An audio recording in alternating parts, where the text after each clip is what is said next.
बजाना चाहे, जहाँ जैसी आवाज़ निकालना चाहे। मैं तो पोली हूँ।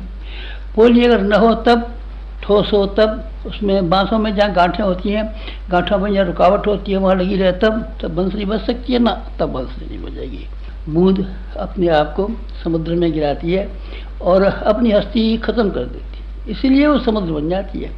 अगर अपनी हस्ती को ख़त्म नहीं करना चाहे तब वो बूंदी बनी रहेगी, तब वो समुद्र नहीं बन सकेगी। यानी कहने का मतलब ये हुआ कि अपने आप को समर्पण करना पड़ता है, अध्यात्म में अद्वैत बनना पड़ता है। भगवान को, भगवान माने ऊँचे सिद्धांतों को, आदर्शों को, महापुरुषों को अपने साथ में मिला लेना पड़ता है, या उनके साथ में मिल जाना पड़ता है, घुल जाना पड़ता है। बस इसी का नाम उपासना है। उपासना हमने की है और अब हम और भी जोरों की उपासना करने के लिए चल पड़े हैं। तब क्या होगा फिर उसकी ज़्यादा शक्ति आ जाएगी। पास से हम जितने ज़्यादा नज़दीक आएंगे, जितने ज़्यादा घुलेंगे, उतनी ज़्यादा शक्ति आ जाएगी। सुग्रीव कौन थे? सुग्रीव उस आदमी का नाम है जिसके भाई ने, बाली ने उसकी बीवी को छीन लिया, बच्चों को छीन लिया, घर को छीन लिया, खेत को छीन लिया, सबको छीन लिया और मारते डंडों से उसको भगा दिया और भाग करके एक पहाड़ की खो में छिप गया। कोई और नौकर तो साथ जाने को तैयार नहीं हुआ, पर एक ही आदमी तैयार हो गया, हनुमान नौकरी करता था, खाना पकाता था, बेचारी के पैर दाबता था, कपड़े धोया करता था सुग्रीव के, और कोई हैसियत नहीं थी। रामचंद्र जी, लक्ष्मण जी जब पहाड़ के ऊपर गए तब उन्होंने हाथ जो माथ नायत अस पूछत माथा नवा करके, ब्राह्मण का वेश बना करके, जनेऊ पहन करके, पत्रा बगल में दाब करके पहुंचा, इतने ढंग बना करके कि आप कौन हैं? को तुम श्यामल गौर शरीरा।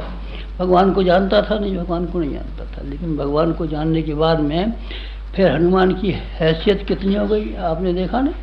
रामचंद्र जी के ख़ानदान में शामिल हो गया। राम पंचायत उनका फोटोग्राफ आपने कहीं बिकते हुए बाजार में देखे होंगे। 5 तो भाई हुए हैं, 4 भाई और उनकी सीता जी, 5 तो वो हैं, 6 में हनुमान जी हैं पास में बैठे हुए हैं।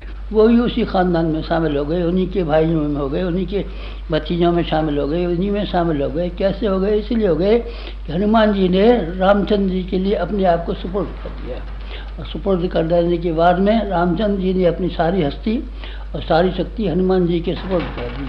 आपको मालूम है हिमालय से संजीवनी बूटी लेने गए थे, मालूम है ना? अच्छा, उसको पहाड़ को उखाड़ के लाए थे, मालूम है ना आपको? हाँ, आप उखाड़िए ना पहाड़ को। पहले क्यों नहीं उखाड़ लिया पहाड़ को हनुमान ने? और समुद्र को छलांगा था, आप छलांग के दिखाइए ना।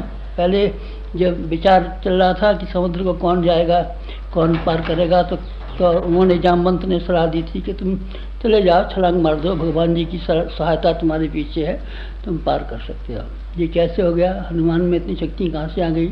लंका को छलांगने की शक्ति कहाँ से उसको समुद्र को छलांगने की शक्ति कहाँ से आ गई? लंका को उजाड़ने की शक्ति कहाँ से आ गई? उसको रावण को और उनके 1 लाख पूत, 1.25 लाख नाती, 2.25 लाख आदमियों को चैलेंज करने की शक्ति कहाँ से आ गई? कहीं से नहीं आई थी, वो रामचंद्र जी की थी। रामचंद्र जी को उसने अपना बना लिया था और अपने को रामचंद्र जी का बना दिया था। आपने अर्जुन का नाम सुना है ना? पांडवों में से एक था, और जब 14 वर्ष का वनवास उसको कर दिया गया तो वो नाचना गाना सिखाने लगा, भीम खाना पकाना करने लगा। सब बेचारे इधर गरीब की तरीके से नौकरी चाकरी करते फिर रहे थे। ये पांडव थे, और ये पांडव थे जिन्होंने 100 कौरवों की सेना को, इतनी बड़ी सेना को एक किनारे पर लगा दिया था। ये इस पांडव में उस पांडव में क्या फ़र्क है?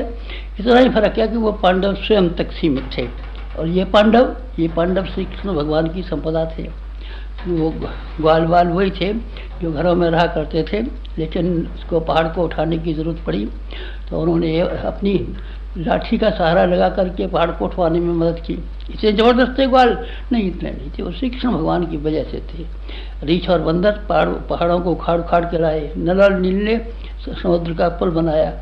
समुद्र का पुल नल नील ने पहले बनाया था, पहले कोई कंट्रैक्ट लिया था, पहले किसी नदी का पुल बनाया था, पहले कोई नाला बनाया था। अरे भाई, रीछ का नाला बनाते हैं, जंगली बेर खाते फिरते हैं, रथ के उधर घूमते रहते हैं, लेकिन उन्होंने समुद्र के ऊपर तैरने वाला पुल बना दिया था।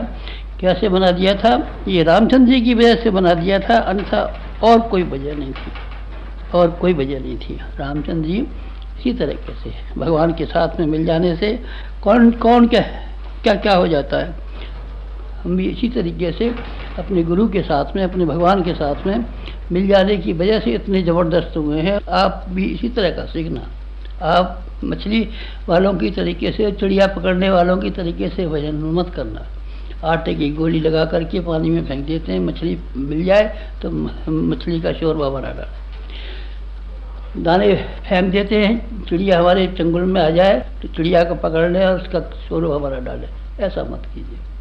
दाने फेंक करके, चावल फेंक करके, अक्षत फेंक करके, धूप फेंक करके, माला घुमा करके आप भगवान को प्राप्त करने की कोशिश कर रहे हों और शक्तिशाली बनने की कोशिश कर रहे हों तो पुराने उदाहरण जो थे वो आपके ऊपर लागू नहीं होंगे और उन कामों को आप नहीं कर सकेंगे। उस कामों को करने के लिए अपने आप को समर्पण और अद्वैत की जो भावना है वो ही ग्रहण करनी पड़ती हैं। हम उसी को ग्रहण करने के लिए जा रहे हैं।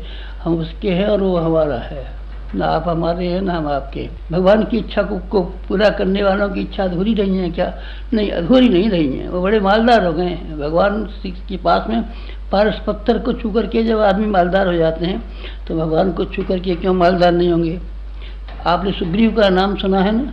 अभी अभी मैं कह रहा था ना आपसे, एक पहाड़ की खो में अपनी जान बचा करके रह रहा था, लेकिन जब भगवान के पास हो गया तब क्या हुआ? तो फिर मज़ा आ गया। फिर वो सुग्रीव राजा हो गया और बाली भी मारा गया, सब मारा गया, बेटा भी मिल गया, बीवी भी मिल गई, सब मिल गया और सब कैसा हो गया?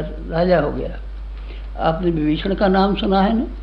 विभीषण एक छोटी सी कोठरी में रहता था और एक बार रावण को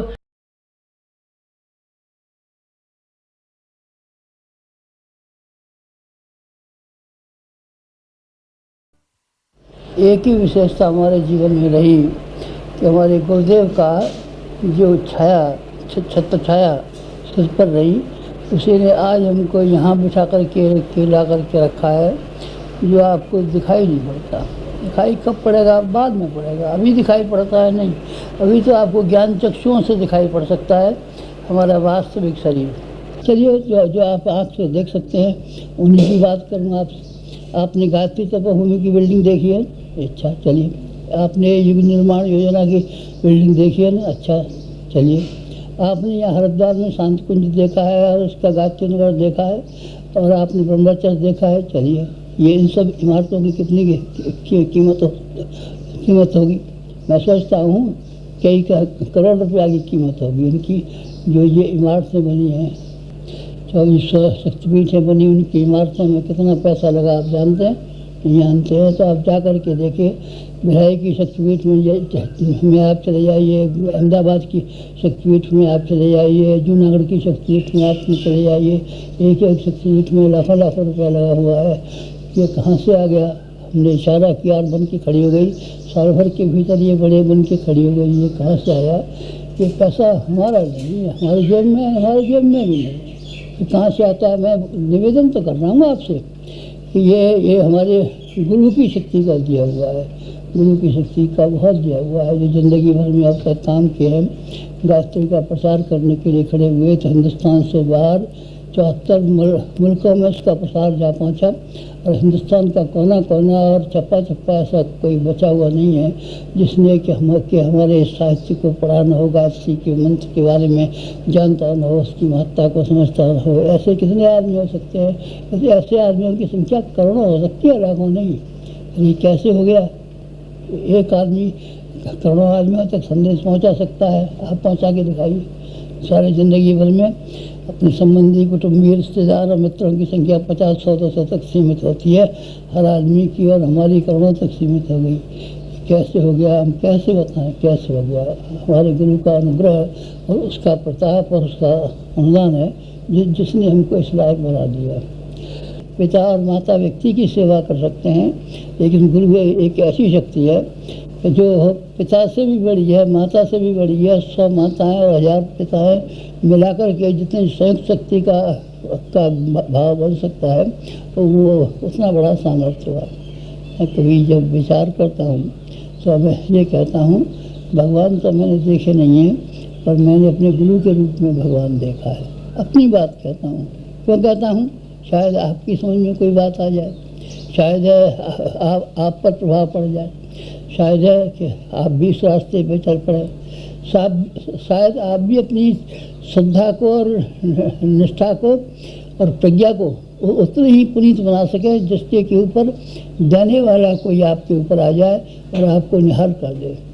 देने वाले की संख्या कम नहीं है, देने वाले बहुत, लेने वाले नहीं है, पात्रता नहीं है। तो आप उससे निवेदन करने को अपनी घटनाएं सुना करके आपसे निवेदन कर रहे हैं। ये निवेदन कर रहे हैं कि अगर आपके लिए संभव हो सके तो आप अपने लालच से, आप अपने कुटुंब तक सीमाबद्ध होने से और आप अपने अहंकार को और अपने दिखावे को दूसरों के सामने पेश करने से बाज जाइए, इनसे आप पीछे हट जाइए। तो आपके हाथ से रस्सियाँ खुल जाएंगी, कमर से बेड़ी खुल जाएगी, हाथों से हथकड़ियाँ टूट जाएंगी, कमर से रस्सा कट जाएगा, पैरों से बेड़ियाँ कट जाएंगी और आप उस रास्ते पर चलने में समर्थ हो सकेंगे जो संपन्नता का रास्ता है, जो सुखों का रास्ता है, जो समृद्धि का रास्ता है, जो प्रगति का रास्ता है, जिस पर हम चले हैं।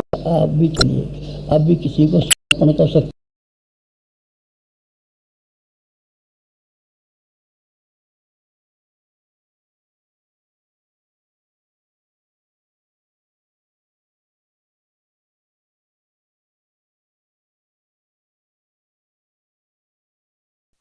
ये ऐसा समय है कि जिसमें किसी आदमी को किसी आदमी पर विश्वास रह नहीं गया है। आतंक का वातावरण चारों ओर घिरा हुआ पड़ा है। सड़क पर आप निकलते हैं, मालूम नहीं कि आपके साथ में पड़ोस में चलने वाला जो व्यक्ति है चाकू आपको भौंक करके और आपकी घड़ी नहीं छीन ले जाएगा, इसका क्या विश्वास है। इंसान का चाल चलन और इंसान का विचार इतना गंदा और इतना घटिया हो गया है कि अगर स्थिति यही बनी रही तो कोई किसी पर विश्वास नहीं करेगा, न भाई भाई पर विश्वास करेगा, न स्त्री पुरुष पर विश्वास करेगी, न पुरुष स्त्री पर विश्वास करेगा, न बाप बेटे पर विश्वास करेगा, न बेटा बाप पर विश्वास करेगा। ऐसा गंदा, ऐसा घटिया, ऐसा वाहियात समय है। और ये इसलिए भी घटिया और वाहियात समय है कि नेचर नाराज़ हमसे हो गई है, प्रकृति ही हमसे नाराज़ हो गई है। पानी बरसाने में कहीं उसकी मौज आती है तो अंधाधुंध बरसा देती है, कहीं उसकी मौज आती है तो चाँद जितना सूखा सूखा पड़ता हुआ चला जाता है। कहीं मौसम का ठिकाना नहीं, मौसम पे पानी बरसेगा कि नहीं कोई नहीं कह सकता। और ठंड के समय पर ठंड पड़ेगी, गर्मी के समय पर गर्मी पड़ेगी, कोई नहीं कह सकता। भूकंप कब आ जाएंगे कोई नहीं कह सकता। ज्वालामुखी कब फटने लगेंगे कोई नहीं कह सकता। बाढ़ कब आ जाएंगी इसका कोई ठिकाना नहीं है। नेचर हमसे बिल्कुल नाराज़ हो गई है, इसलिए उसने अपना ठीक तरीके से काम करना बंद कर दिया है। ये ऐसा भयंकर समय है। ऐसे भयंकर समय में क्या आपके लिए कोई जिम्मेदारियां नहीं है? क्या कोई आपके कर्तव्य नहीं है? क्या आपके अंदर भावनाएं नहीं है? क्या आप भावना शून्य हो गए हैं? क्या आपका हृदय पत्थर का लोहे का हो गया है? नहीं, मेरा ख्याल है कि सब आदमियों का ऐसा नहीं हुआ होगा। ज़्यादातर लोगों का तो ऐसा ही हो गया है कि ये घटते घटते जानवर की तरीके से बनते जाते हैं। हमें आपसे ये उम्मीद है कि ऐसे भयंकर समय में अपना सारा वक्त केवल पेट पालने के लिए और संतान पैदा करने के लिए खर्च नहीं करेंगे। अगर आप चाहें तो आप ढेरों समय बचा सकते हैं। एक आदमी के लिए 8 घंटा काम करने के लिए काफ़ी होना चाहिए, जिससे कि अपना और अपने बच्चों का गुजारा मज़े में कर ले। और 7 घंटे एक आदमी को विश्राम करने के लिए पर्याप्त होने चाहिए और 5 घंटे घरेलू कामकाज के लिए पर्याप्त होने चाहिए। इस तरीके से आप 20 घंटे में अपने शरीर का और अपने कुटुंब का गुजारा कर सकते हैं। 4 घंटे तो आप बड़ी आसानी से निकाल सकते हैं। ये आपकी इच्छा के ऊपर है कि आप अपने उस समय को आलस्य में, प्रमाद में, आवारागर्दी में किसी तरह से खर्च कर डालें। ये आपकी मर्जी है, कौन रोकता है आपको। लेकिन अगर आप चाहें तो समाज के लिए, ये गिरी हुई परिस्थितियों का मुकाबला करने के लिए, समय को ऊंचा उठाने के लिए, इंसान का भाग्य और भविष्य शानदार बनाने के लिए आप कुछ कर सकते हैं, करना ही चाहिए आपको। इसमें तो नुकसान पड़ेगा हमारा नहीं, मैं आपको यकीन दिलाता हूँ कि नुकसान नहीं पड़ेगा। जिन्होंने लोक सेवा का काम किया है, अपना समय को लोक सेवा में लगाया है, वो चाहे गांधी जी रहे हों, जवाहरलाल नेहरू रहे हों, विनोबा भावे रहे हों, या कोई भी टर्नी रहे हों, स्वामी विवेकानंद रहे हों, लेकिन जिन लोगों ने अपना समय को समाज के लिए खर्च किया है, वो किसी तरीके से नुकसान में नहीं रहे हैं। वो ऊंचे उठे हैं, आगे बढ़े हैं और हज़ारों आदमियों को ऊंचा उठाया है और आगे बढ़ाया है, और स्वयं भी नफे में रहे। स्वयं नुकसान में रहे। क्या नुकसान रहे आप बताइए ना, किसी एक का नाम बताइए। गांधी जी ने वकालत की होती तो वकालत में कितना कमा लेते, लेकिन जब उन्होंने अपना समय सेवा में लगा दिया, सेवा के कार्य में अपना खर्च करने लगे, तो आप बताइए क्या कमी रह गई उनके पास? किसी चीज़ की कमी नहीं थी। गांधी जी बड़े शानदार आदमी थे, और शानदार आदमी सिर्फ इसलिए हुए कि उन्होंने अपने समय को पेट और संतान जानवर की तरीके से खर्च नहीं किया, बल्कि इंसान की तरीके से खर्च किया। ये समय ठीक ऐसा ही है। इस समय में मेरी आप लोगों में से प्रत्येक से प्रार्थना है कि आप एक समय का थोड़ा अंश निकाल दें। हमने कितनी बार कहा और कितनी बार छापा है कि आप समय दान कीजिए, समय दान कीजिए, समय दान कीजिए, समय दान कीजिए। आपने सूर्य ग्रहण और चंद्र ग्रहण के समय पर देखा है? चंद्र ग्रहण के ऊपर भंगी आते हैं, दूसरे लोग आते हैं, गरीब लोग आते हैं और ये चिल्लाते हैं चंद्रमा पर ग्रहण पड़ा हुआ है, दान कीजिए, दान कीजिए। इस समय में हमारी भी एक ही पुकार है, समय की भी एक ही पुकार है, महाकाल की भी एक ही पुकार है कि आप समय दीजिए, समय खर्च कीजिए, समय दीजिए, समय खर्च कीजिए। किस काम के लिए खर्च करना चाहिए? आपको इस काम के लिए खर्च करना चाहिए कि लोगों के दिमाग और लोगों के विचारों को आप ठीक कर सकें। अगर विचारशीलता और दूरदर्शिता, विवेकशीलता लोगों के अंदर आई होती तो दुनिया खुशहाल रही होती। इंसान नहीं रहा होता, देवता हो गया होता, और ज़मीन का वातावरण स्वर्ग जैसा हो गया होता। पर विचारशीलता कहाँ है? समझदारी कहाँ है? हमको समझदारी आदमी के अंदर बढ़ानी चाहिए। अगर समझदारी बढ़ेगी तो आदमी के अंदर ईमानदारी बढ़ेगी, ईमानदारी बढ़ेगी तो आदमी के अंदर जिम्मेदारी बढ़ेगी, जिम्मेदारी बढ़ेगी तो आदमी के अंदर बहादुरी बढ़ेगी। चारों ही चीज़ें एक साथ जुड़ी हुई हैं, इसलिए समझदारी इसका मूल है, और ईमानदारी, जिम्मेदारी और बहादुरी ये इसके पत्ते हैं, डालियां हैं, फल और फूल हैं। इसलिए हमको समझदारी बढ़ाने के लिए लोगों की जी और जान से कोशिश करनी चाहिए। आप लोगों से भी मेरी यही प्रार्थना है कि लोगों की समझदारी बढ़ाने के लिए अपने समय का जितना अंश आप लगा सकते हो उतना अंश लगाएं। रेलगाड़ी टाइम पर आती है, टाइम पर आप जा पहुँचे प्लेटफार्म पर तो आप सवार हो सकते हैं, और अगर चूक जाए तो 24 घंटे इंतजार देखिए, कल गाड़ी आएगी, देखा जाएगा टिकट भी बेकार हो गई, कल नई टिकट खरीदनी पड़ सकती है। इस तरीके से समय को ध्यान में रखना हमेशा आवश्यक है। फसल बीज बोने का एक ख़ास समय आता है, उस समय को आप चुका दें, ठीक है, किसी भी वक्त बीज बोलें, लेकिन फिर वो आमदनी नहीं हो सकती, वो पैदावार नहीं हो सकती तो ठीक समय पर बीज बोए जाने पर हुआ करती है। समय पर सही काम कर लेना मनुष्य की सबसे बड़ी बुद्धिमानी और सबसे बड़ी खुशहाली है। आपके लिए भी ये समय है, ख़ास समय है, ख़ास समय है। इस समय को अगर आप पहचान लें और उसका ठीक उपयोग कर लें तो आप समझिए आप बड़े भाग्यवान निकले और आपने अपने जीवन को सार्थक कर लिया। समय रूपी संपदा को पाकर के आप निहाल हो गए। अगर आप मौके को समझ नहीं पाए, देख नहीं पाए और किस समय पर क्या करना चाहिए इस बात को आपने भुला दिया तो आपको पश्चाताप के अलावा और कुछ हाथ लगने वाला नहीं है। ये बड़ा कीमती समय है। कैसा कीमती समय है? ऐसा कीमती समय है कि एक बार रामचंद्र जी के ऊपर मुसीबत आई और उन्होंने बंदर से कहा था, हनुमान जी से कहा था, सुग्रीव से कहा था, भाई हमारी मदद करो। हनुमान जी चले गए मदद करने के लिए रामचंद्र जी की। तो हनुमान जी बंदर सुग्रीव के यहाँ नौकरी करते थे, किसी तरीके से अपना गुजारा करते थे, लेकिन जब रामचंद्र जी के पुकारने पर चले गए, मौके को उन्होंने पहचान लिया तो क्या परिणाम हुआ? फिर वो ऐसे बड़े हो गए जैसे सारी ज़िंदगी भर में कभी नहीं थे। उन्होंने पहाड़ को उखाड़ा, उन्होंने समुद्र को लांघा, उन्होंने लंका को जलाया, उन्होंने राम राज्य की स्थापना के लिए सारे का सारा जीवन लगाया और अपने आप में धन्य हुए और उनकी पूजा ज़िंदगी भर हो पाती। तो उस समय हनुमान जी चूक गए होते और रामचंद्र जी को ये कह दिया होता, साहब इस समय तो फुर्सत नहीं है, साल भर बाद देखा जाएगा, अभी तो हमको नौकरी से छुट्टी नहीं मिल रही है, अभी तो लड़की का ब्याह भी नहीं हुआ है, अभी तो ये काम खाली पड़ा हुआ है। तो हनुमान जी उस मौके को चुका देने के बाद में सुग्रीव के यहाँ नौकरी ही करते रहते और बंदर के बंदर ही बने रहते। फिर हनुमान जी देवता के रूप में फिर शायद प्रकट हो पाते। मौके का लाभ उठा लिया, मौके का लाभ उठा लिया, उन्होंने भी उठाया और किसने उठाया, और ढेरों ने मौके का लाभ उठाया। मौका कौन सा होता है? मौका उसे होता है जब भगवान पुकारता है, और सामान्य समय वो होता है जब मनुष्य भगवान को पुकारता है। मनुष्य भगवान को पुकारता रहता है, पैसा दीजिए, बाल बच्चे दीजिए, मुकदमे में से छुड़ा दीजिए, झगड़े में से मिटा दीजिए, बीमारी दूर कर दीजिए। ये मनुष्य अपनी मुसीबत के लिए भगवान को पुकारता रहता है। ठीक है, भगवान को दिया भी करता है, ये बात नहीं कि मना ही कर देता हो। भिखारी हमारे दरवाजे पर आते हैं तो हमेशा मने नहीं कर देते, किसी को कुछ रोटी दे देते हैं, किसी को पैसा दे देते हैं, कुछ दे करके उसको विदा कर देते हैं। लेकिन एक मौका ऐसा भी आता है जब मांगने के लिए कोई बड़ी शक्ति आती है, और शक्ति के जब बड़ी शक्ति आ जाए तो दे देने के बाद में सब धन्य हो जाता है। राजा इंद्र, उनके पास महर्षि दधीच के पास हड्डियाँ मांगने आए। हड्डियाँ मांगने आए, उन्होंने हड्डियाँ निकाल के दे दी। ठीक मौका देखा कि ये हड्डियाँ तो देनी पड़ती हैं, बुखार में आदमी मर जाते हैं, एक्सीडेंट में कई बार मोटरों के आगे आ जाते हैं, रेलगाड़ियों के आ जाते हैं, हड्डियों का चूड़ा निकल जाता है, रोज घटनाएं होती हैं बीच में आदमियों की। लेकिन दधीच जी ने खुशी खुशी ठीक मौके पर ऊँचे उद्देश्य के लिए अपनी हड्डियों को प्रदान कर दिया। उसका परिणाम बहुत शानदार हुआ।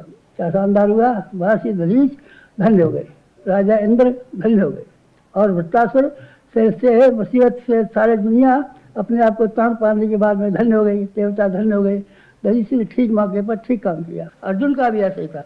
अर्जुन गीता में ये कहता था, मैं भीख मांग करके खा लूँगा और अपना गुजारा कर लूँगा, मुझे क्या अटकावे लड़ाई लड़ने से। लेकिन भगवान ने कहा, नहीं, हमको आवश्यकता है, तुमको आवश्यकता नहीं है भली से, तुम तो अपना गुजारा कर लोगे, दुकान खोल के भी गुजारा कर लोगे, पर हम कैसे गुजारा कर लेंगे? हमको तो भारत को महाभारत बनाना है, बड़ा महाभारत, भारत को विशाल भारत के रूप में परिणत करना है, उसमें तुम्हारी आवश्यकता है। अर्जुन पहले तो आनाकानी करते रहे, पीछे उन्होंने कहा, करस्य वचनम तव, आपका कहना मानूंगा, चलूंगा। बस यही घटना हमारे जीवन की है। इसकी क्या विशेषता है? इसकी कोई विशेषता नहीं है, एक विशेषता है। कौन सी? करस्य वचनम तव। एक ऐसी सर्वशक्तिमान सत्ता ने आह्वान किया और यह कहा, तुम्हारे पास जो कुछ भी है, क्या चीज़ है हमारे पास क्या था? कुछ भी नहीं है, समय था। खाली समय को हमने उनके चरणों पर रख दिया और ये कहा कि हम आपके साथ साथ चलेंगे, जो आप आज्ञा देंगे वही करेंगे। बस वैसा ही हुआ। सारी ज़िंदगी उसी प्रकार से बीत गई। हमने क्या पाया, क्या खोया, आप समझते हैं ना? हमने गंवाया है कुछ? क्या गंवाया है? कुछ भी गंवाया नहीं। आप हमारे गांव चले जाइए, देखिए कि हमारे साथ के पैदा हुए लोग और दूसरे लोग, कोई दुकान कर रहा है, कोई व्यापार कर रहा है, कोई खेत कर रहा है, जैसे कि तैसे मामूली आदमियों की ज़िंदगी जी रहे हैं। हम मामूली आदमी की ज़िंदगी जी रहे नहीं, हम अच्छी ज़िंदगी, शानदार ज़िंदगी जी रहे हैं। फिर ये कैसे हुआ? ठीक समय पर ठीक वस्तु का ठीक पात्र के हाथ में समर्पण। आज उसी की मांग है।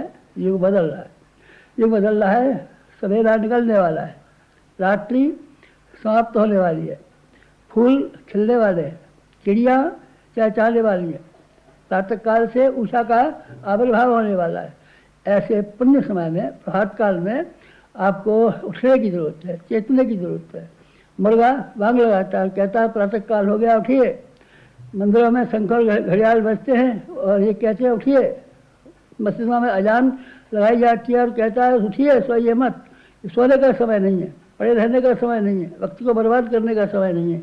ठीक ऐसा ही समय ये है। ये समय बर्बाद करने का नहीं है, ये समय गंवाने का नहीं है, ये समय अपने पेट भरने का नहीं है, ये समय बहानेबाजी करने का नहीं है, ये समय लोभ का नहीं है, ये समय मोह का नहीं है। ये समय उसका है कि हमको नए विश्व की नई संरचना के लिए अपने समय को और शक्ति को लगाए। बस एक ही मांग है, अगर आप मौके को समझ पाएँ, समय को दे पाएँ, तो आपका कुछ काम हर्ज होने वाला नहीं है। ये आपका भय है, बेकार का भय है कि हम चले जाएंगे तो हमारे बाल बच्चे भूखे मर जाएंगे, हमको ये मुसीबत आ जाएगी, हमारा ये काम हर्ज हो जाएगा। ये आपकी मन की कमजोरी है।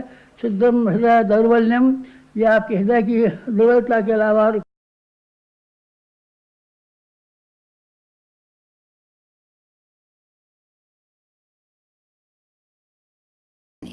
देवियों, भाइयों, हमारा जो प्रचार कार्य चलता है, गाड़ियों में हम भेजते हैं, संगीत का सामान भेजते हैं, वक्ताओं को भेजते हैं और दूसरों को लोगों को भेजते हैं। और जहाँ तक हमारी पहुँच है वहाँ तक खासतौर से हिंदी भाषी प्रांतों में, और जो हिंदी भाषी प्रांत नहीं है वहाँ भी पहुँचाने की हम कोशिश करते हैं। क्या क्या कार्यक्रम है हमारे? 10 सूत्री कार्यक्रम है। कार्यक्रम तो बहुत हैं, लेकिन उनमें से 10 मुख्य है। एक हमारा है शिक्षा का विस्तार। शिक्षा का विस्तार का काम अमूमन गवर्नमेंट के जिम्मे समझा जाता है, पर गवर्नमेंट पूरा कर नहीं पाएगी इसको। कैसे नहीं कर पाएगी? उनके यहाँ स्कूल खुलते हैं, कॉलेज खुलते हैं, सब खुलते हैं, पर जितने खुलते हैं उससे जनसंख्या ज़्यादा हो जाती है। इसीलिए हमने ये निश्चय किया है कि गांव-गांव में हम शिक्षा का प्रौढ़ शिक्षा का प्रचार करेंगे। गांव-गांव के लोगों से ये प्रतिज्ञा एक तय कराएंगे कि हम समय देंगे और समय दान दे करके बाकी गांव के लोगों को पढ़ाने का प्रयत्न करेंगे। प्रौढ़ शिक्षा की हमने जिम्मेदारी ली है, बाल संस्कार शाला की हमने जिम्मेदारी ली है, महिला शिक्षा की हमने जिम्मेदारी ली है। नंबर 2 कार्यक्रम आपका क्या है? दूसरा कार्यक्रम हमारा वृक्षारोपण है। वृक्षारोपण देश में वृक्ष कम हो गए हैं, लेकिन वृक्षों के लिए अभी जगह इतनी है कि जिसको लगाया जाए। पीपल का पेड़ लगाने में और आम का पेड़ लगाने में जगह घिरेगी, हमारा खेती नुकसान हो जाएगी, तो हम कैसे पेड़ लगाएंगे? नहीं लगाएंगे। तो इस तरह के पेड़ जो कि जलावन के काम आ सकते हैं या किसी और काम आ सकते हैं, उस तरह के पेड़ लगवाना हमारा काम है। इस तरह के पेड़ लगवाना हमारा काम है। घरों में साग वाटिकाएं, साग आजकल कितने महंगे हैं, कुपोषण की वजह से रख लीजिए, टोकरी में बना लीजिए, गमले में बना लीजिए, आपके आंगन में जगह है तो वहाँ बना लीजिए, छत पर रख लीजिए। ये हमारा वृक्षारोपण वाला दूसरा कार्यक्रम है। तीसरे कार्यक्रम में कि व्यायामशालाओं की स्थापना करना। व्यायामशालाएँ स्वास्थ्य संरक्षण के लिए गवर्नमेंट भी करती है, पर वो गवर्नमेंट की स्वास्थ्य शिक्षा ऐसी है जो एनसीसी है, कॉलेजों में सिखाई जाती है, मुझको सिखाई जाती है। और ओलंपिक खेल होते हैं, वहाँ बड़े बड़े स्टेडियम बने हुए हैं, लेकिन गांव में कहाँ है बेचारों के लिए? गांव में कहाँ है? गांव की व्यायामशालाएँ स्थापित करना हमारा काम है, जिससे कि शरीर बल बढ़े और मनोबल बढ़े। चौथा काम हमारा ये है कि खर्चीली शादियाँ हमें दरिद्र और गरीब बनाती हैं। शादियाँ हिंदुस्तान में एक ऐसी बीमारी है, आपने कितनी बीमारियों का नाम सुना होगा।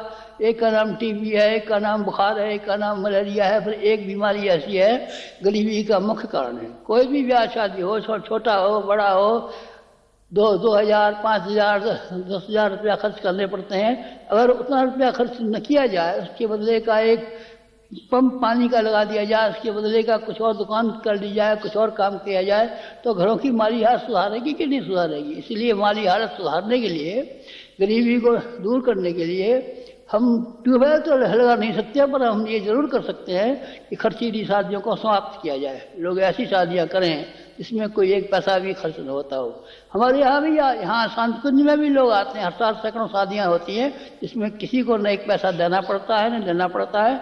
बस आते हैं और यहाँ भोजन कर जाते हैं, और लड़के आते हैं, माँ बाप आते हैं और चले जाते हैं। 5वां हमारा कार्यक्रम है नशेबाजी को दूर करना।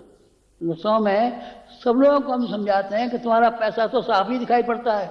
सिगरेट खरीदनी पड़ती है, तम्बाकू खरीदनी पड़ती है, शराब खरीदनी पड़ती है, नशा खरीदना पड़ता है, पैसा खराब होता है 1, सेहत खराब होती है 2, बाल बच्चों पर कुसंस्कार पड़ते हैं 3, और आदमी की इज्जत लोगों की आंखों में गिर जाती है। सिवाय नुकसान के इसमें क्या है? हिंदुस्तान में कितना सारा नशा खर्च होता है। नशे में आदमी की काम करने की ताकत कम हो जाती है, दिमागी ताकत कम हो जाती है। तो नशों का हम जहाँ कहीं भी छोटा सा यज्ञ करते हैं, उसमें लोगों को बुलाते हैं और प्रतिज्ञाएँ कराते हैं कि आप कसम खाइए कि हम आज से नशा नहीं पिएंगे। लाखों आदमियों से हमने नशे छुड़ाए हैं, और हमारा कार्यक्रम जहाँ तक जारी रहेगा हम नशों को छुड़ाएंगे। 5 क्रम हो गए, 5 और रहेंगे। 5 और बता देता हूँ। एक काम हमारा ये है कि गांव-गांव में स्वयं सेवक संगठन खड़ा करते हैं। गंदगी वहाँ जहाँ टट्टी करने जाते हैं, पेशाब करने जाते हैं, वहाँ गंदगी, हर जगह गांव में आप जाइए तो आपको गंदगी का माहौल दिखाई पड़ेगा। तो स्वयं सेवकों की जो भर्ती की जाती है, जिसको हम अपनी शाखा बनाना कहते हैं, उन शाखा में जो कोई आदमी हमारी में शामिल होते हैं, उन स्वयं सेवकों से हम ये कहते हैं कि आप जाइए और गाँव की सफाई कीजिए, लोगों को सफाई करना सिखाइए। और क्या है? और अल्प बचत योजना एक कार्यक्रम हमारा है। घरों में डिब्बे रखते हैं लोग और पैसे जमा करते हैं, बच्चों को जमा करना सिखाते हैं, फिर उसमें टिकट लगा देते हैं, फिर उसके बदले का सर्टिफिकेट मिल जाता है। वो पैसा जमा करो, कुछ न कुछ जमा करो, आगे के लिए आपको काम आएगा, बुढ़ापे में काम आएगा, बच्चों की शिक्षा के काम आएगा, हारी बीमारी के काम आएगा। और सबसे बड़ी ये है कि जमा की हुई पूंजी अगर बैंक में तुमने रखी हुई है, घर में जमीन में गाड़ दिया तो अलग, लेकिन अगर आपने बैंक में जमा की हुई है तो बैंक का रुपया फिर और काम आता है, उद्योग वृद्धि में आता है, इस काम में आता है। इसलिए अल्प बचत योजना के बारे में हम पूरा ध्यान देते हैं। 9वां कार्यक्रम परिवार नियोजन। परिवार नियोजन धार्मिक संस्था में केवल हिंदुस्तान में एक है हम। जो बराबर ये कहते हैं कि आप बच्चे पैदा करना बंद कीजिए, कसम लीजिए, 2 बच्चे हो गए बहुत हैं, नहीं हुआ तो उससे भी अच्छे। ये कहने के बारे में फैमिली प्लानिंग के गवर्नमेंट के सेंटर जहाँ कहीं होते हैं, जहाँ कहीं शिविर लगते हैं, वहाँ हम लोगों को भिजवाते हैं। ये हमारा बराबर काम रहा। एक संस्था सारे हिंदुस्तान में अगर कोई संस्था ऐसी है कि जिसने परिवार नियोजन के लिए धार्मिक होते हुए भी, धार्मिक संस्था होते हुए खुलेआम कहा है, जोर दे के कहा है, फैमिली प्लानिंग के लिए कहा है और गवर्नमेंट के सहयोग के लिए। 10वां कार्यक्रम ये है जाति और लिंग।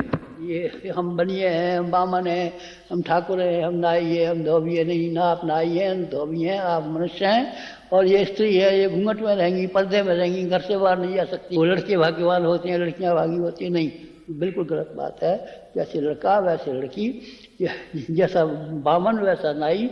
कोई जात बिरादरी, जात और लिंग को दूर करना, ये 10 कार्यक्रम हमारे हैं।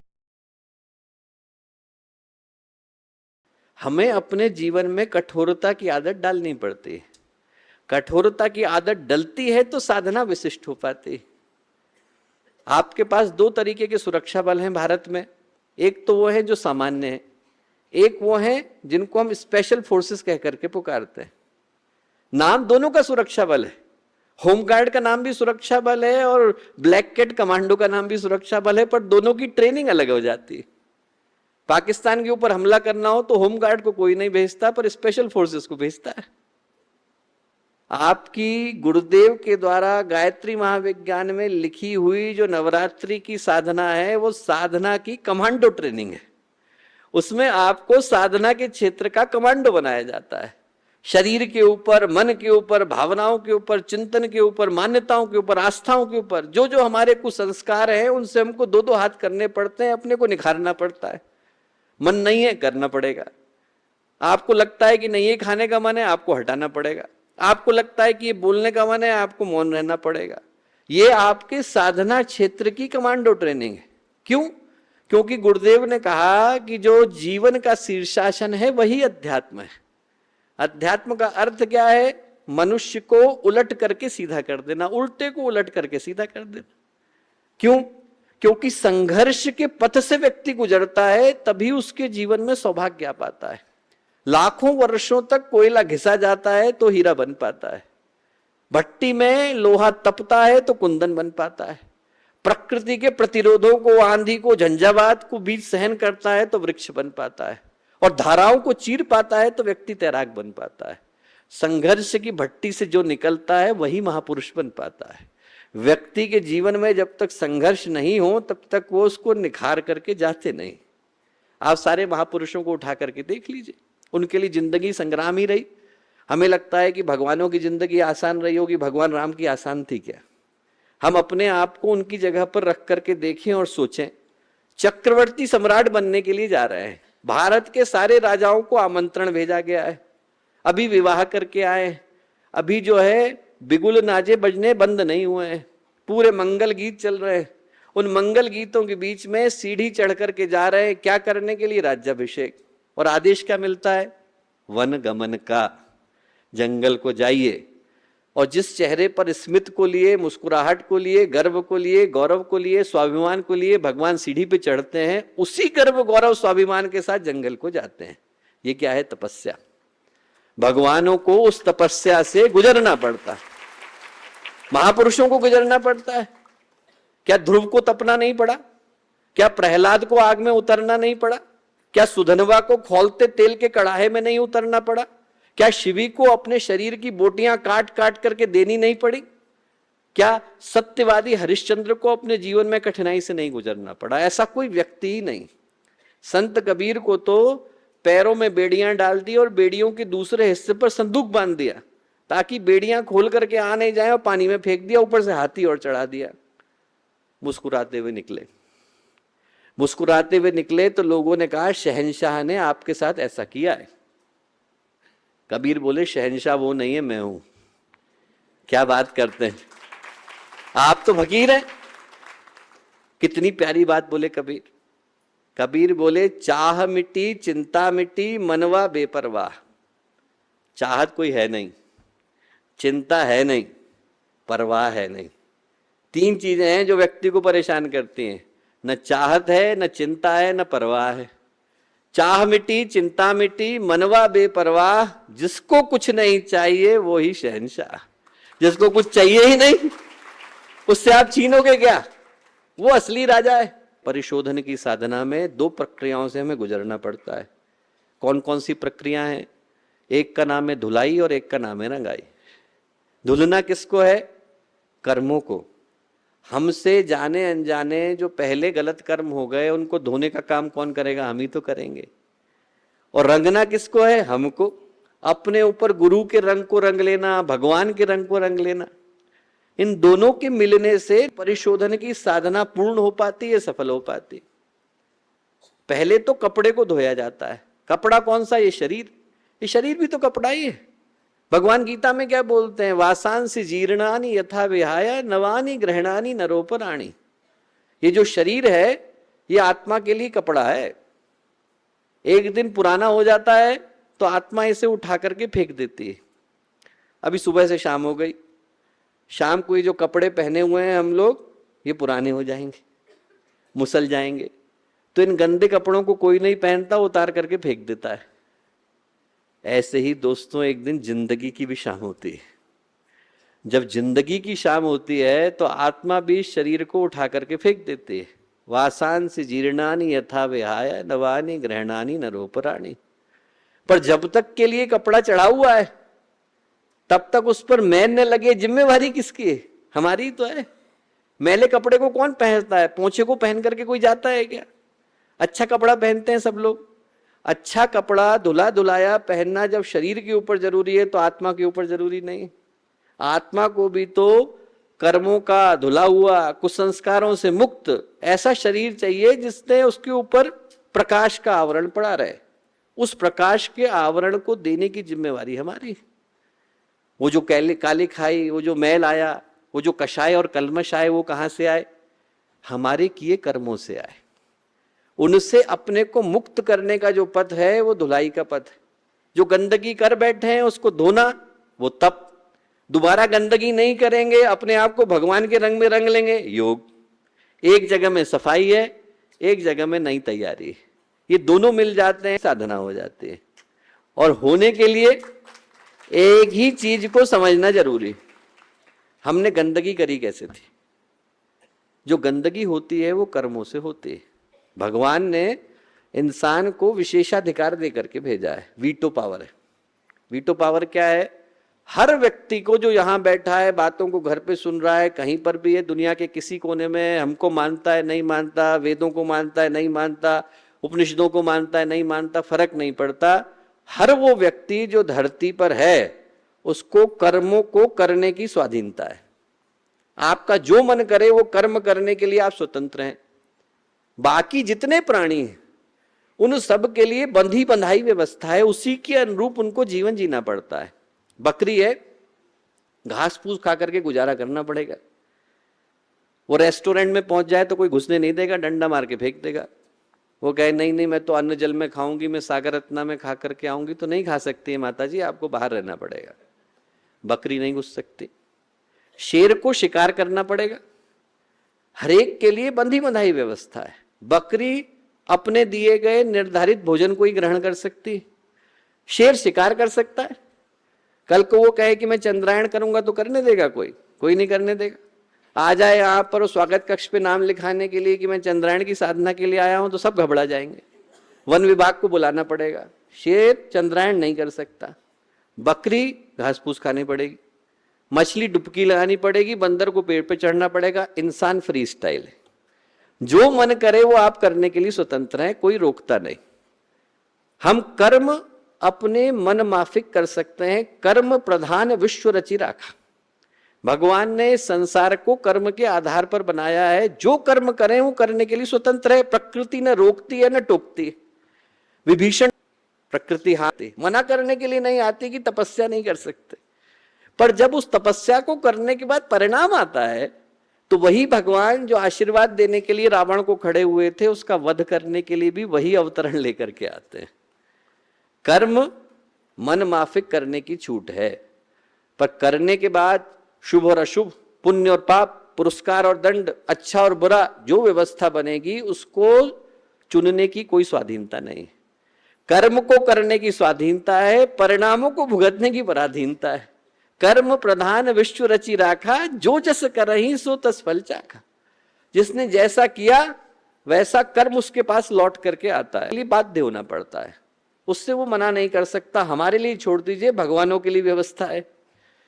इंद्र के पुत्र थे जयंत, भगवान राम धरती पर आए। जयंत को लगा कि साहब ये कैसे भगवान है, जंगल में मारे मारे घूम रहे हैं, इनके साथ ऐसी ऐसी घटनाएं घट रही हैं, इनको अपने ही पिता ने हटा दिया, जंगल में घूम रहे हैं, वल्कल वस्त्रों को धारण किए हुए हैं, खाने को कुछ है नहीं, पीने का ठिकाना नहीं, जंगल में झोपड़ी बना के रह रहे हैं, कैसे भगवान है। उनने अपने पिताजी से कहा कि पिताजी मुझको तो भरोसा नहीं होता कि ये अवतार है। इंद्र बोले कि तुझे भरोसा होता हो ना होता हो, परीक्षा लेने के लिए मत चले जाना। बोले नहीं। तुरंत उनने कौवे का भेष धरा और भगवान राम के पास जाकर के बैठ गए। सीता जी बैठी थी, जाकर के चोंच सीता जी की एड़ी में मार दी, खून बहने लगा।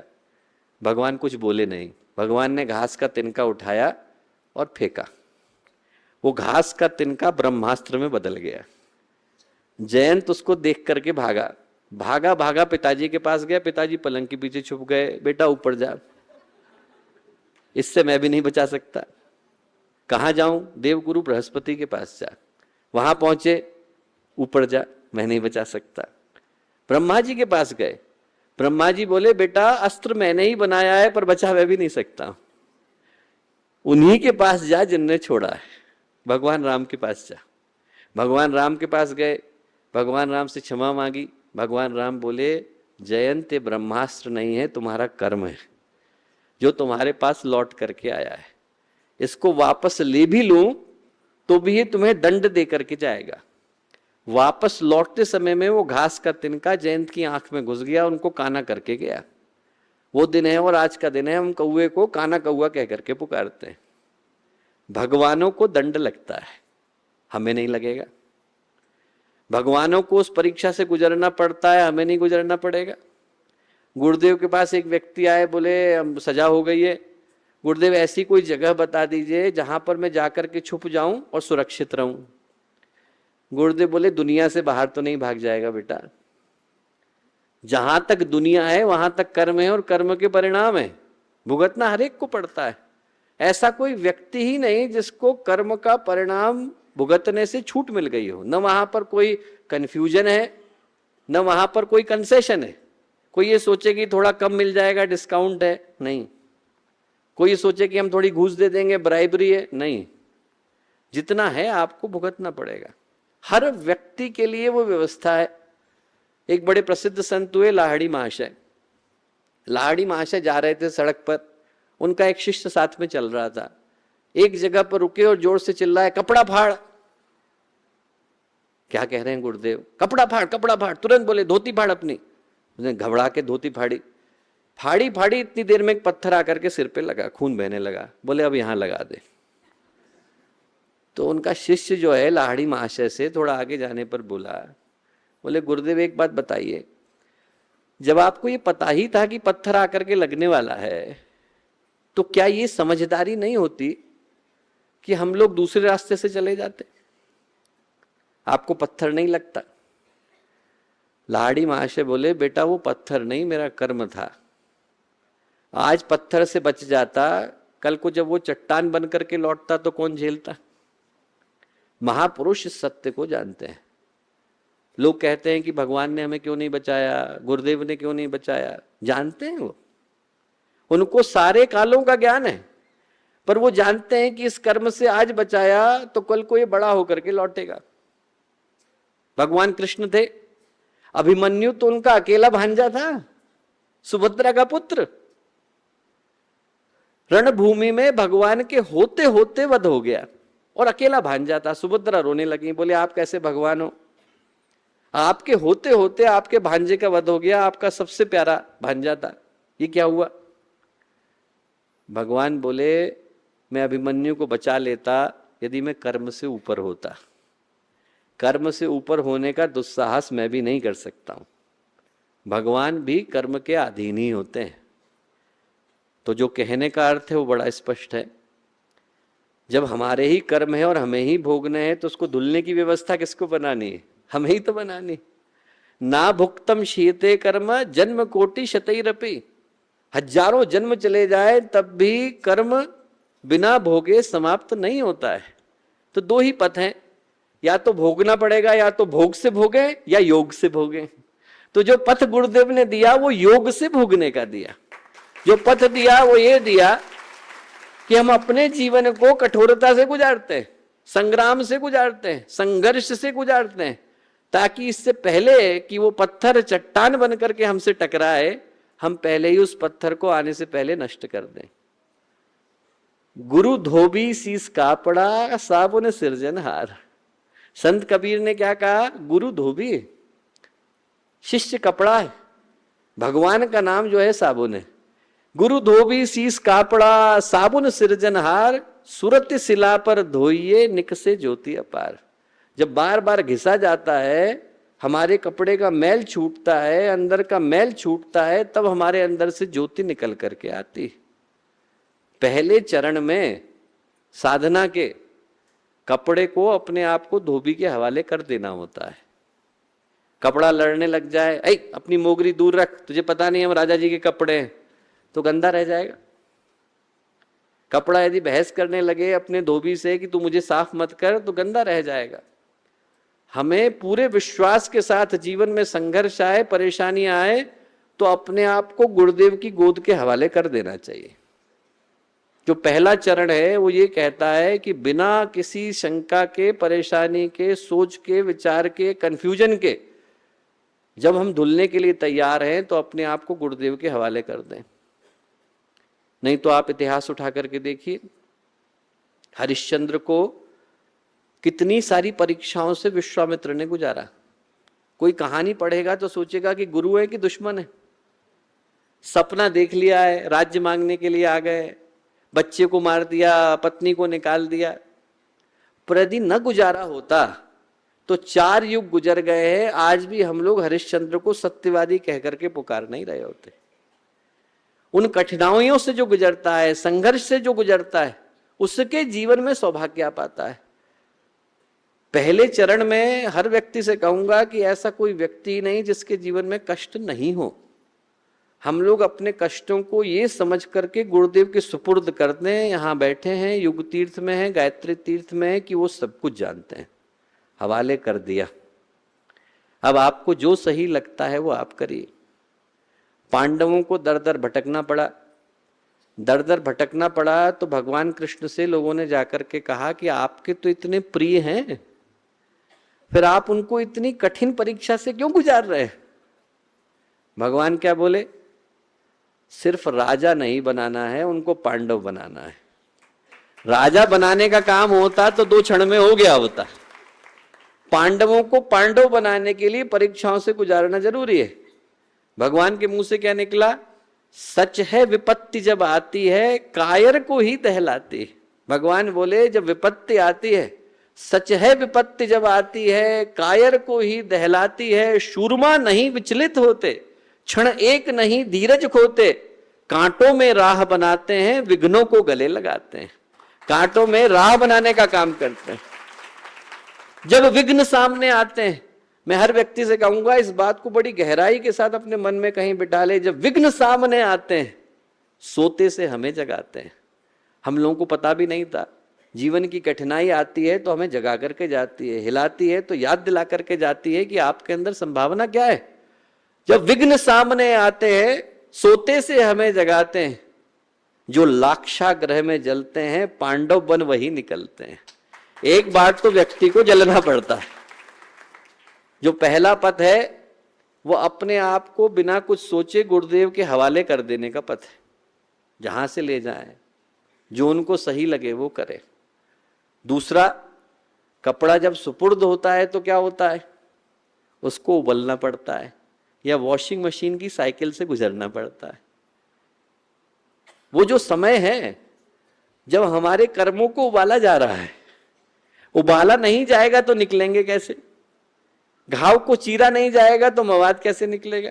डॉक्टर सर्जरी नहीं करेगा तो ऑपरेशन सफल कैसे होगा? वो प्रक्रिया पहली वाली प्रक्रिया का ही दूसरा अंग है। जब जीवन में कष्ट आए तो जो दूसरा मंत्र है दोस्तों, वो यही कि उन संकटों को, परेशानियों को मुस्कुराते हुए सहन करना है। सबको गाली देते हुए हमने भोगा तो उसका कोई मतलब नहीं। मुस्कुराते हुए सहन करना है कि कर्म हमारे हैं, सौभाग्य की तरह से इनका वर्ण कर रहे हैं। जो परिस्थिति आ गई तो आ गई, ईश्वर की इच्छा, हमारे कर्म, हम इसको मुस्कुराते हुए सहन करेंगे।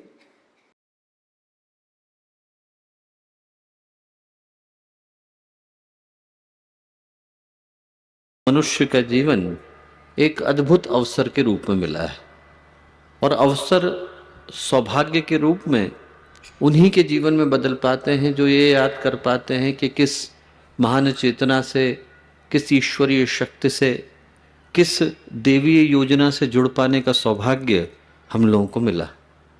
आज का दिन स्मरण करने का दिन है कि वो गायत्री का मंत्र जो मनुष्य के जीवन में शुभ, मंगल और कल्याण की रेखा को प्रशस्त करता है, मोक्ष मुक्ति के द्वार को खोलता है। हजारों लोकों में पृथ्वी अकेली ऐसी है जहां पर व्यक्ति को मोक्ष की संभावना प्रदान की गई, और उसमें भी मनुष्य का जीवन, और उसमें भी देवी योजना, और उसमें भी ईश्वरीय चिंतन, और उसमें भी गुरुदेव से जुड़ पाने का सौभाग्य। हजारों सौभाग्य एक साथ फलित होते हैं तो ऐसे समीकरण बन पाते हैं।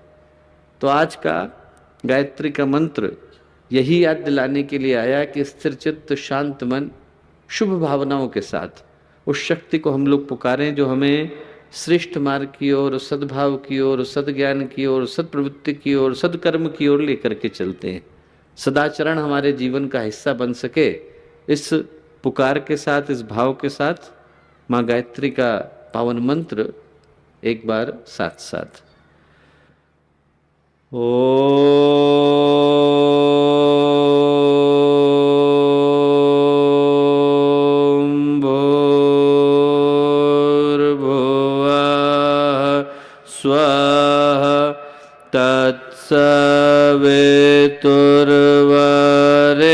तत्सवितुर्वरेण्यं भर्गो देवस्य धीमहि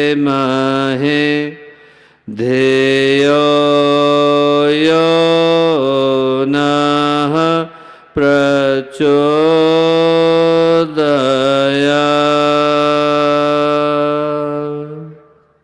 परम पूज्य गुरुदेव, परमवंदनीय माता जी के दिव्य संरक्षण में भाइयों, बहनों और प्यारे मित्रों, आज एक बड़े ही दिव्य और अलौकिक अवसर पर हम लोगों के मुलाकात का संयोग बन पाया है।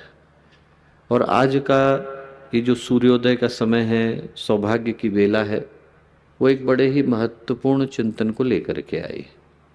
यदि हम लोग ध्यान से देखें तो ये जो भारत की भूमि रही, योगियों की, तपस्वियों की, महापुरुषों की, महामानवों की, चिंतकों की, विचारकों की, अवतारी सत्ताओं की भूमि, यहाँ से भारतीय संस्कृति ने अनेकों अद्भुत धाराओं को एक बार नहीं बल्कि अनेकों बार जन्म दिया है।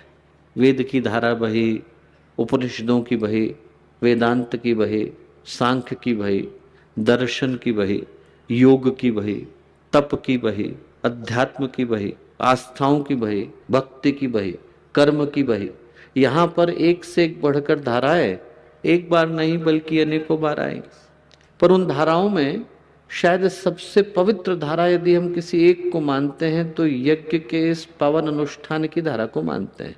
जब से भारत ने, भारतीय संस्कृति ने, भारतीय ज्ञान परंपरा ने एक लिपि के अंदर क्रमबद्ध होना शुरू किया, तब से लेकर यदि आज तक के इतिहास को, आख्यानों को, उदाहरणों को हम लोग उठा करके देखें तो वेद, वेदांत, दर्शन हो सकता है आपको एक जगह पढ़ने को मिले, धर्मशास्त्र एक जगह पढ़ने को मिले, योग है उनके लिए गिने चुने शास्त्र हैं, उनका आप अध्ययन करेंगे तो योग के विषय में जान सकते हैं। योग सूत्र पढ़ ले, योग वासिष्ठ पढ़ ले, योग बिंदु उपनिषद पढ़ ले, आपके हृदय में हठ योग से लेकर के और राजयोग की जो धारणा है वो परिपक्व हो जाएगी। पर यज्ञ अकेला ऐसा है जिसको आप वेदों के अंदर भी पाते हैं, जिसको आप पुराणों के अंदर भी पाते हैं, जिसको आप दर्शन का हिस्सा भी मानते हैं, जिसको आप ज्ञान का हिस्सा भी मानते हैं। यदि हम लोग ब्राह्मणों को पढ़ते हैं, शतपथ ब्राह्मण को पढ़ते हैं तो उसके अंदर ऋषि बड़े गर्व के साथ कहते हैं यज्ञ वही विष्णु, यज्ञ ही भगवान विष्णु है। इसमें संदेह की कोई गुंजाइश नहीं है, यज्ञ ही भगवान विष्णु है। वो भगवान विष्णु जिनके हिस्से में पालन का, पोषण का, अभिवर्धन का दायित्व आया है, वो यज्ञ की प्रक्रिया है। और थोड़ा आगे बढ़े तो उपनिषद